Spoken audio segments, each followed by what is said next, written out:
El procedimiento administrativo es una sucesión de actos jurídicamente regulados que en su conjunto tienen la finalidad de formar y procurar la manifestación de la voluntad de la administración y se caracteriza por el derecho de participación del sujeto pasivo de esa voluntad en la defensa de sus intereses.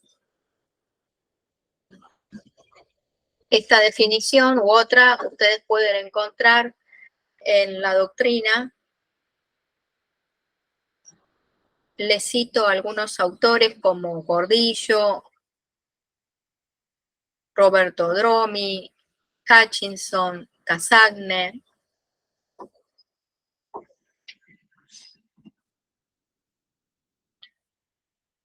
Principios del procedimiento. El principio de legalidad objetiva.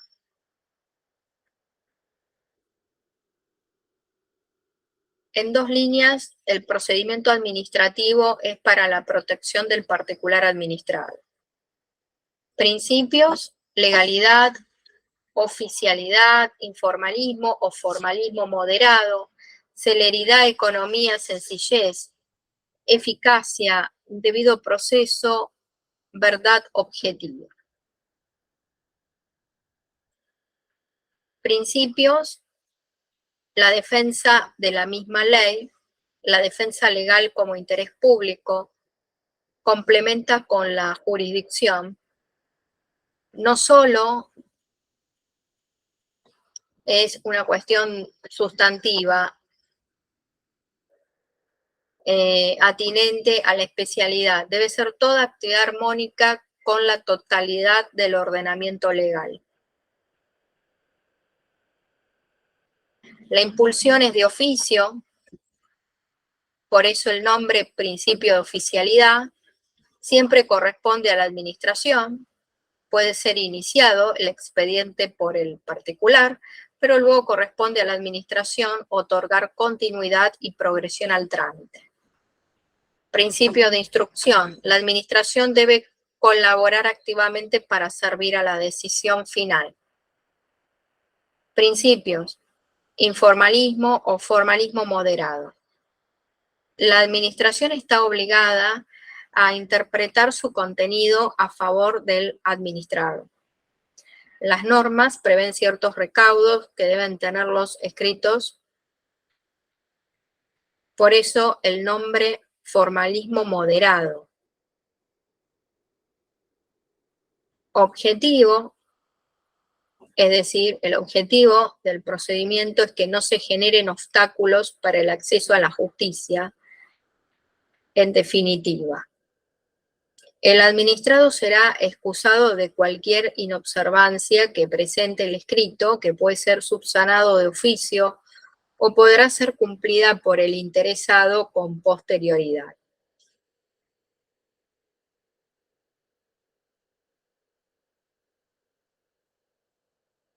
Ejemplos del principio de informalismo o formalismo moderado. Ejemplos, les he dado algunos aquí en esta presentación. Recurso calificado erróneamente por el particular administrado. En ese caso, se deberá subsanar colocando la calificación correcta. Cuando en cualquier petición no se utilicen los términos correctos, siempre se deben interpretar la intención del interesado. Cuando una presentación es ante una autoridad incompetente, se debe reconducir al organismo que corresponda para resolver. Se debe subsanar de oficio o al interesado se lo intima para que corrija lo que haya que corregir.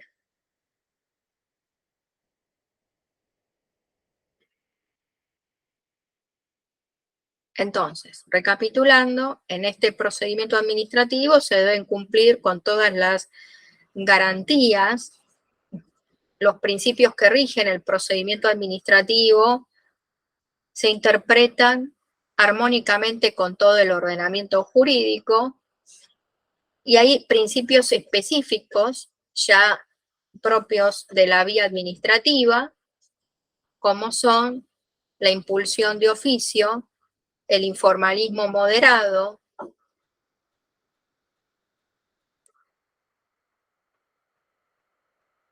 por supuesto, otro criterio, principio orientador, guía, es la economía, sencillez y eficacia.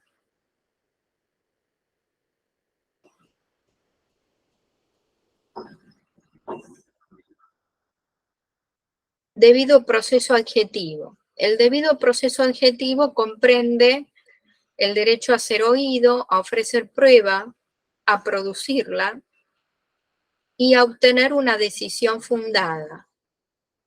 Es decir, antes del dictado del acto administrativo se deben cumplir con todas las etapas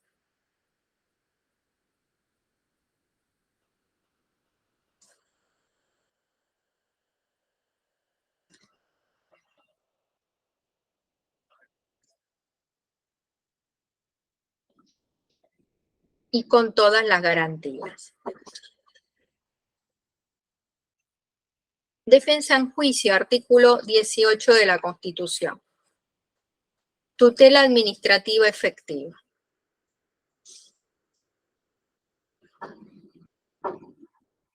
Ejemplo, bueno, me refería aquí a un fallo de la Corte Suprema de Justicia en un caso de licitación lanzado por el CONFER. Aquí hay una brevísima referencia a los hechos de este caso judicial.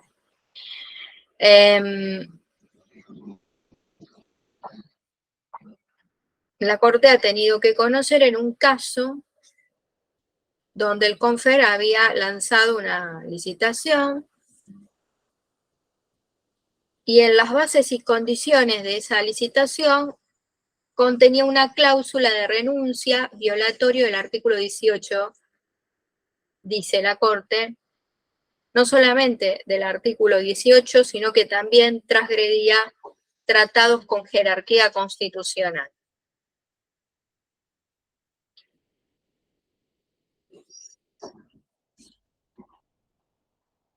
Una vez que se comprende, se conoce, se entiende el concepto de procedimiento administrativo, es la base en la cual se asienta todo, porque en definitiva es un derrotero, un camino, una vía que debe ser cumplida en base a una serie de principios propios de la materia y en armonía con otros que contempla la totalidad del ordenamiento jurídico, son garantías constitucionales y derechos fundamentales de las personas reconocidos por la Constitución y los tratados.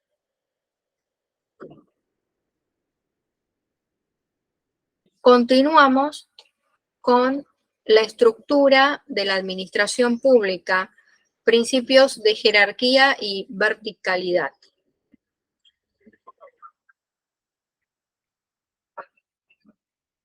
Por supuesto, la estructura de la administración pública se rige por principios de jerarquía y verticalidad. El órgano está constituido por un conjunto de facultades o competencias establecidas por el ordenamiento jurídico cuyo ejercicio le fue asignado por ley. El órgano no tiene personalidad.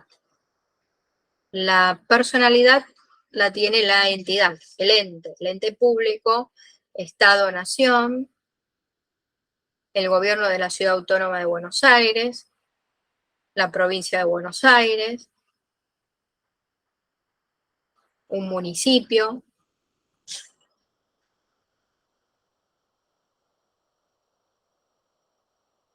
Características del órgano. Bueno, como les decía, no posee personalidad jurídica diferenciada, Y esto es importante, muy importante subrayar. Entonces, respecto de la estructura de la administración, ella se rige por principios de jerarquía y verticalidad. Un conjunto de órganos a través de los cuales se manifiesta la voluntad administrativa y se expresa la función administrativa. La voluntad se exterioriza a través de hechos, de actos, de simples actos, de contratos, del reglamento, de los reglamentos. Siempre en ejercicio de la función administrativa, y la función administrativa es un procedimiento, es puro procedimiento administrativo. El ente diluye su competencia a través de los órganos que lo constituyen. El órgano con facultades o competencia. El concepto de órgano competente es una consecución jurídica que sirve para imputar al Estado la actuación de los funcionarios en el ejercicio de las competencias a su cargo.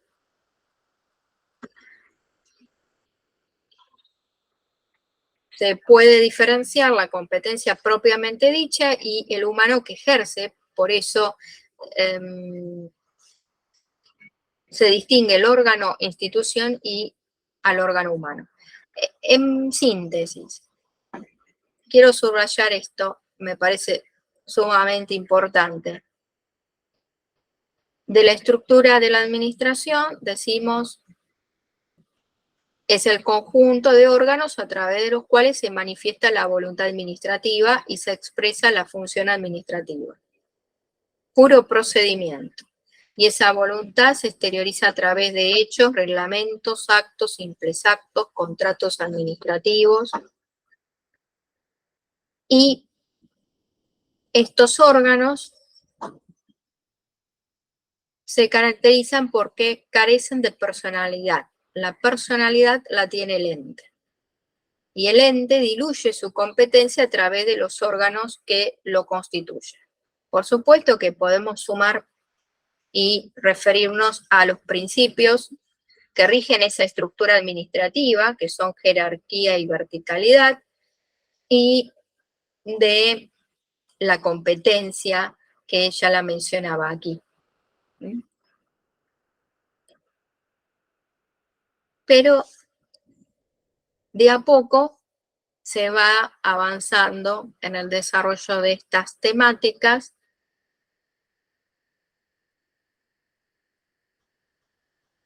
Y ahora decimos las características del órgano. En principio, no posee personalidad jurídica. Es lo primero que cabe decir del órgano. Luego decimos de la despersonalización del funcionario. Es decir, la persona humana no actúa por sí, sino por el ente. Opera hacia el exterior, mientras en el interior conserva su personalidad como sujeto de derechos.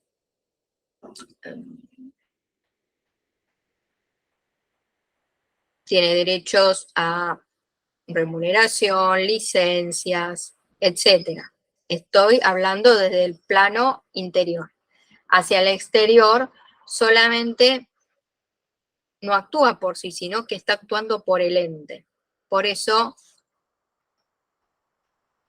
despersonalización del funcionario. En este tercer ítem agregamos lo siguiente. Su personalidad, la del funcionario, persona, es en relación al órgano como una relación de servicio, es decir, deberá ajustarse al reglamento, puede pedir licencias, tiene un sueldo, lo que acabo de decir. Hacia el exterior, al contrario, ejerce derechos y obligaciones del ente, y a eso se llama relación orgánica. las facultades son del ente. Hay una distribución para agilizar la función administrativa, principio de funcionalidad. Entonces, la competencia es un concepto fundamental, es un elemento esencial del acto administrativo. La competencia son facultades otorgadas por ley. El artículo 3 de la Ley de Procedimiento Administrativo, 19.549, dice en su artículo 7 y el artículo 3 de la competencia. El artículo 3 dice: la competencia es obligatoria, improrrogable y está determinada por la Constitución y las leyes. Lo cual ya a partir de estas líneas se deduce que la competencia es de ejercicio obligatorio y son de excepción los casos de transferencia de la competencia.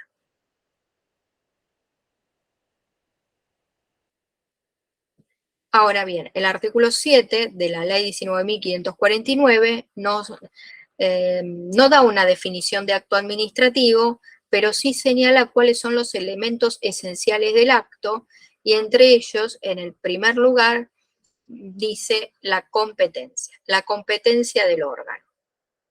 El órgano actúa en el marco de su competencia.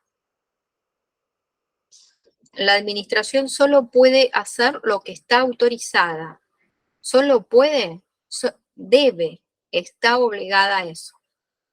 La competencia tiene rango constitucional, marca el límite de la actuación del órgano. Que tenga rango constitucional ya significa lo siguiente.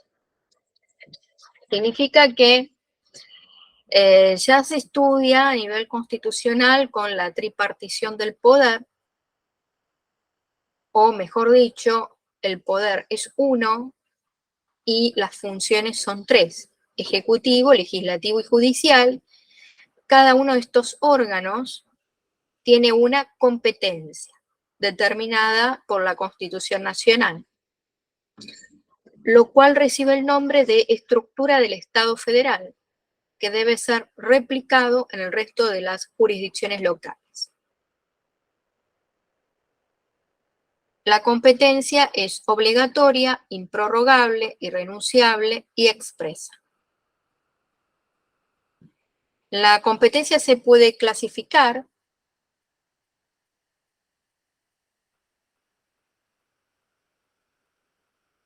y me voy a remitir a la clasificación de la competencia en razón del grado. Ya había dicho acerca de la estructura administrativa, es decir, una organización vertical y jerárquica. Si observamos un organigrama, la posición que guarda el órgano, o mejor dicho, la posición en la cual ubicamos al órgano dentro del organigrama, se llama competencia en razón del grado. O sea, basta tomar contacto con un organigrama, visualizarlo, identificar cuál es la posición de un departamento, subsecretaría, secretaría dentro del organigrama, para conocer cuál es su competencia en razón del grado. Jerarquía. Ya había mencionado que la estructura de la administración se rige por principios, y entre ellos el de jerarquía. Es la relación jurídica administrativa que vincula entre sí los órganos de un mismo ente mediante una relación de subordinación entre inferiores y superiores.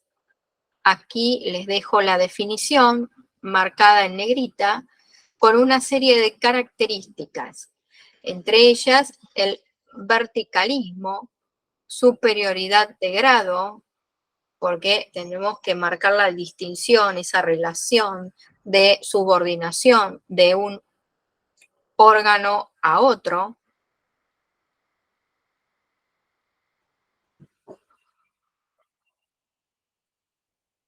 Y así sucesivamente continuamos con el estudio de la competencia. Como decía, la competencia es la regla y las excepciones son traspaso o transferencia de competencias. Aquí ven por pantalla que he mencionado dos de esas formas de transferencia de la competencia. Existen otras formas de traspaso, transferencia de competencia, son de excepción y requieren del dictado de un simple acto de la administración.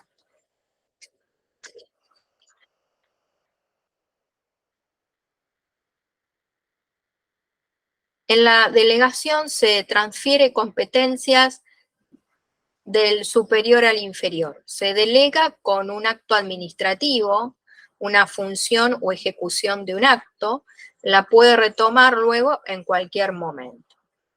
Se distingue de la sustitución, en general en causas de mal desempeño, porque el superior cambia la titularidad del inferior,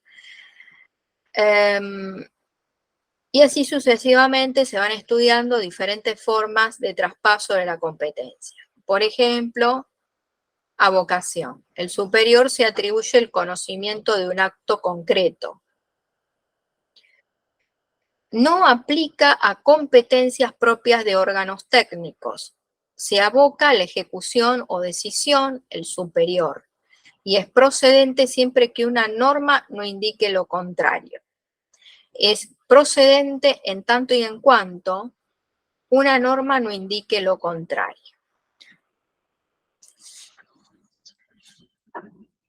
Yo diría en principio que son de excepción y requiere del dictado de un simple acto administrativo. El calificativo, adjetivo calificativo de simple acto administrativo, no quiere decir que es algo menor, al contrario. Marcan la distinción entre el acto administrativo propiamente dicho de actos preparatorios, instructorios, ordenatorios que se dan durante el procedimiento. Esa es la distinción que hace Roberto Dromi en sus diferentes publicaciones y dice, bueno, la administración puede exteriorizar su voluntad a través del acto administrativo, de los simples actos, de reglamentos, del hecho de la administración, contratos administrativos.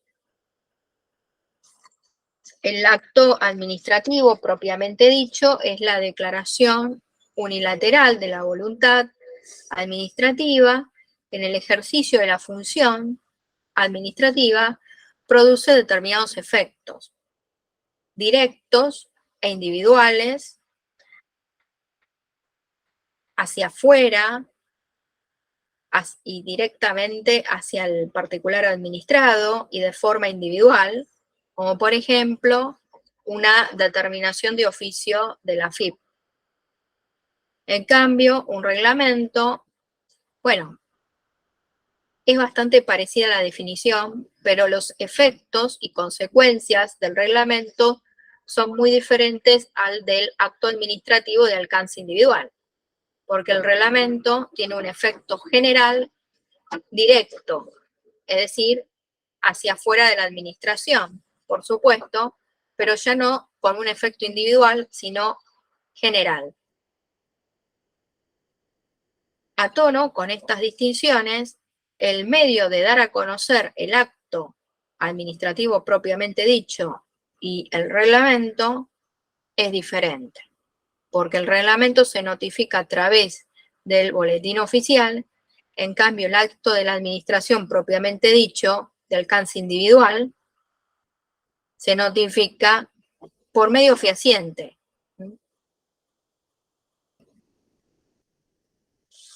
El simple acto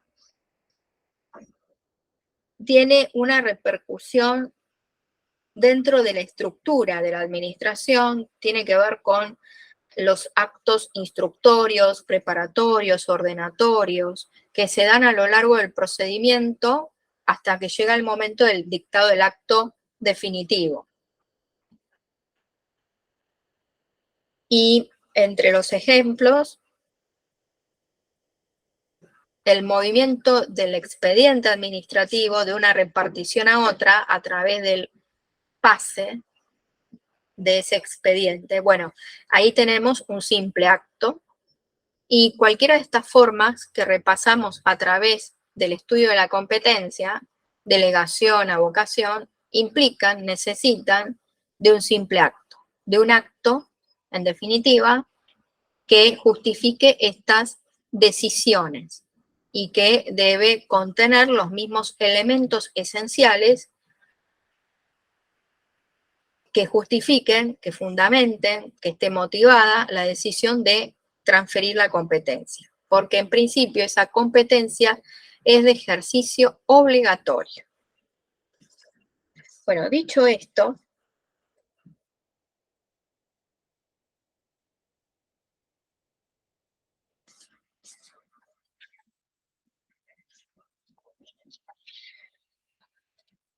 quería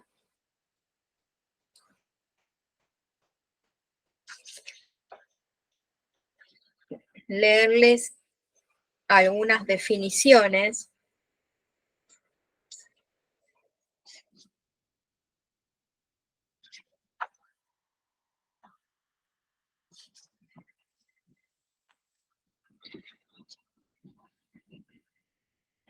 contenidas en el libro Roberto Dromi, El acto administrativo. La existencia del acto administrativo depende del cumplimiento de ciertos elementos esenciales: competencia, objeto, voluntad y forma, los cuales deben concurrir simultáneamente en la forma requerida por el ordenamiento jurídico.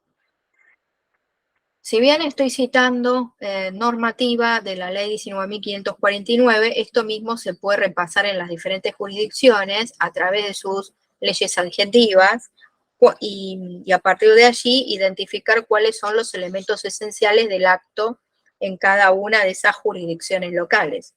Recordando que estamos ante normas de procedimiento, leyes adjetivas, en cada jurisdicción habrá una, pero esto es un concepto esencial, jurídico esencial, que el acto administrativo tiene elementos esenciales que hacen a su validez.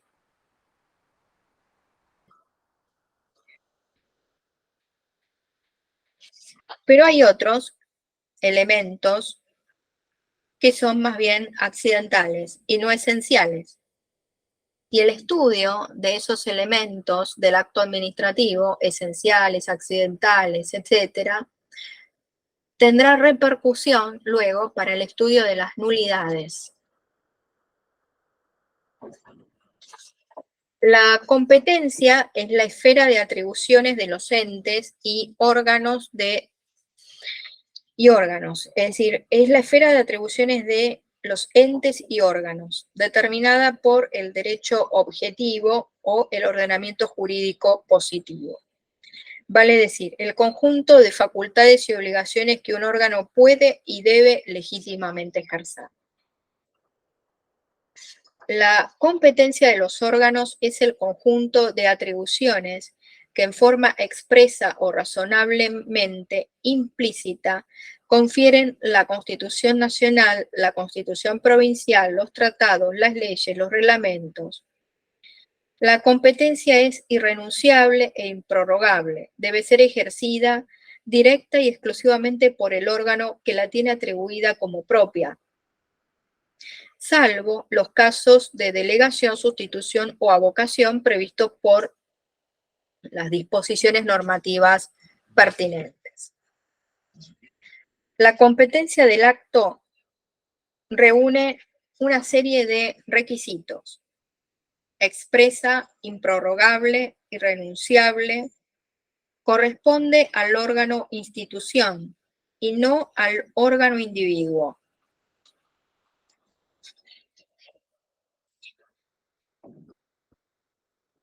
La organización administrativa se integra verticalmente. Es la posición o situación que ocupa el órgano dentro de la pirámide jerárquica. El inferior en grado está subordinado al superior. La organización administrativa puede expresarse gráficamente en la forma utilizada para los árboles genealógicos, el organigrama. Del órgano supremo bajan tantas líneas jerárquicas como órganos dependen de él directamente. A su vez, de cada uno de esos órganos vuelven a bajar tantas otras líneas como órganos dependen de cada uno de ellos, y así a través de los distintos grados hasta llegar al último órgano de grado jerárquico.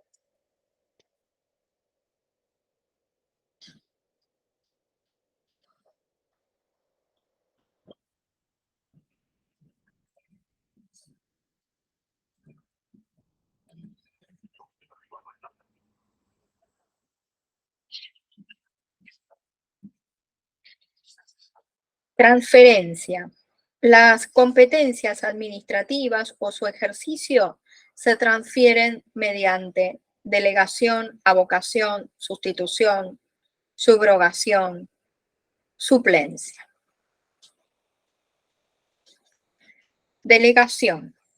Todo órgano puede transferir el ejercicio de sus competencias propias a sus inferiores jerárquicos, salvo norma legal o reglamentaria en contrario. La delegación debe ser expresa y contener en el mismo acto una clara y concreta enunciación de las tareas, facultades y deberes que comprende la transferencia de competencia. El acto tendrá eficacia jurídica desde su publicación en el boletín oficial cuando se trate de delegación general y desde su notificación si fuera particular.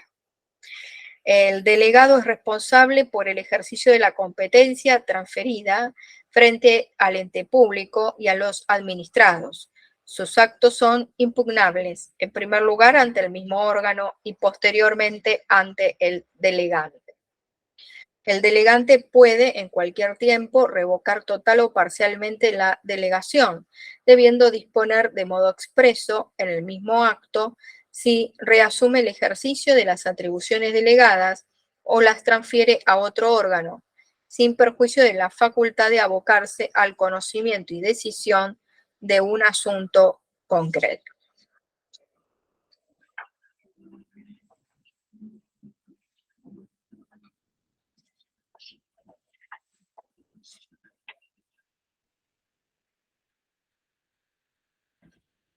Entonces,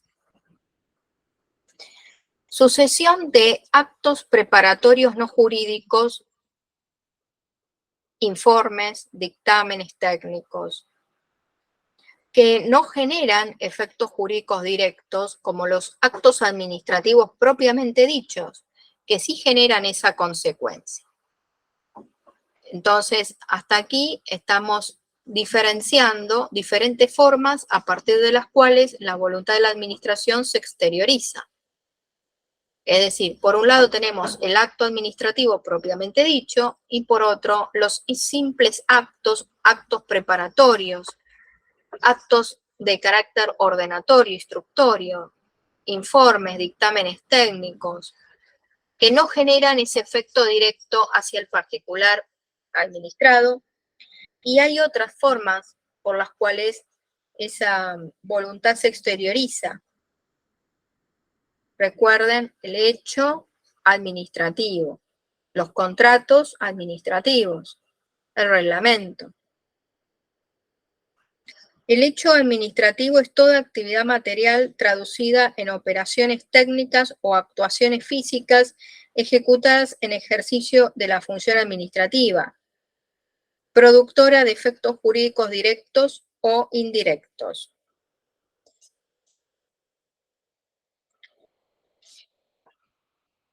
Dice Roberto Dromi en su libro Acto Administrativo.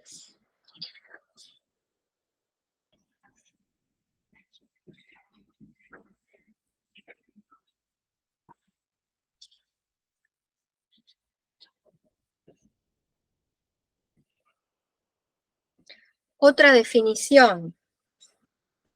El simple acto de la administración es la declaración unilateral interna o interorgánica, realizada en ejercicio de la función administrativa que produce efectos jurídicos individuales en forma indirecta, es decir, repercute dentro de la estructura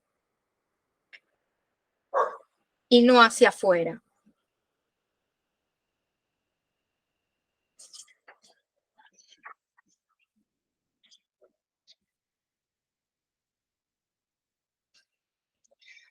El dictamen.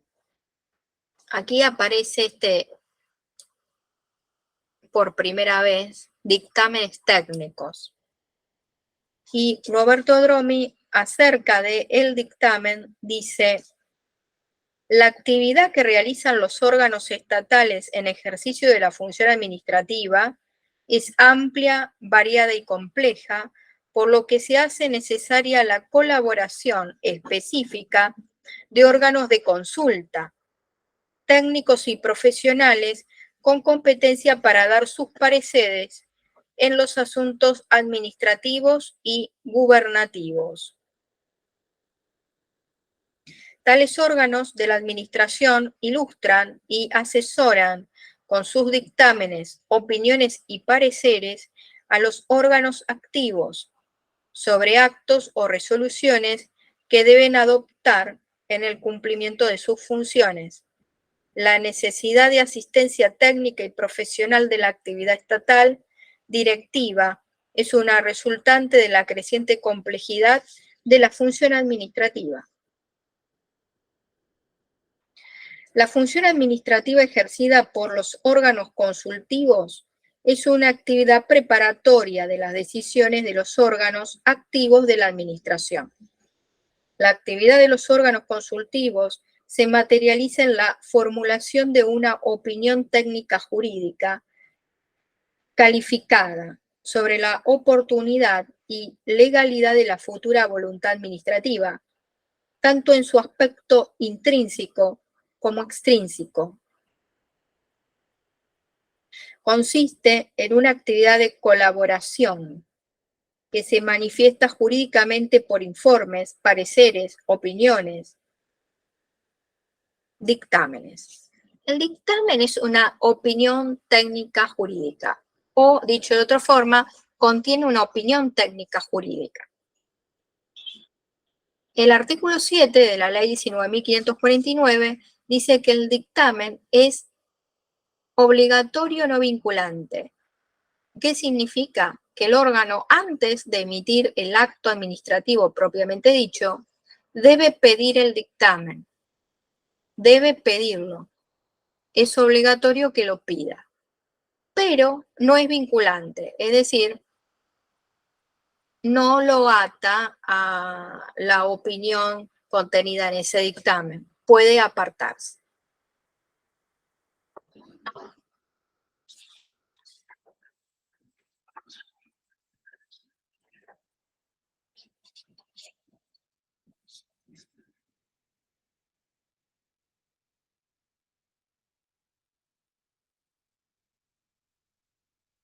Otro de los principios que rigen el procedimiento administrativo es la verdad objetiva o material, en contraposición a la verdad formal.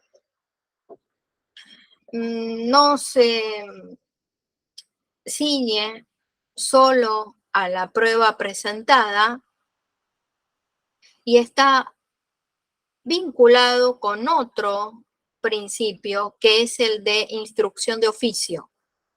Es decir, la administración se procurará la prueba en búsqueda de esa verdad material u objetiva. Se procurará el conocimiento de la totalidad de los hechos.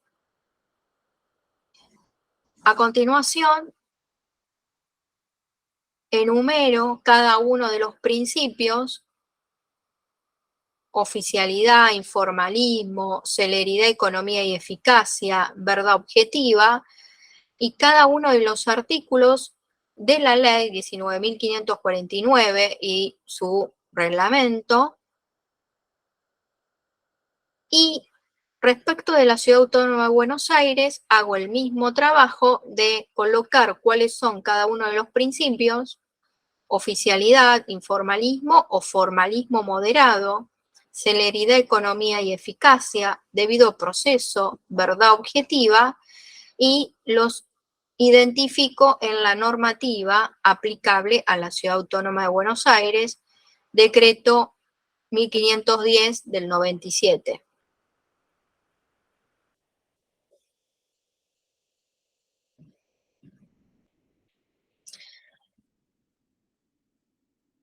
Por supuesto que los actos y diligencias tienen un orden determinado, uno es consecuencia del anterior. La finalidad es la producción del acto administrativo propiamente dicho, y por el momento estoy citando estas normativas.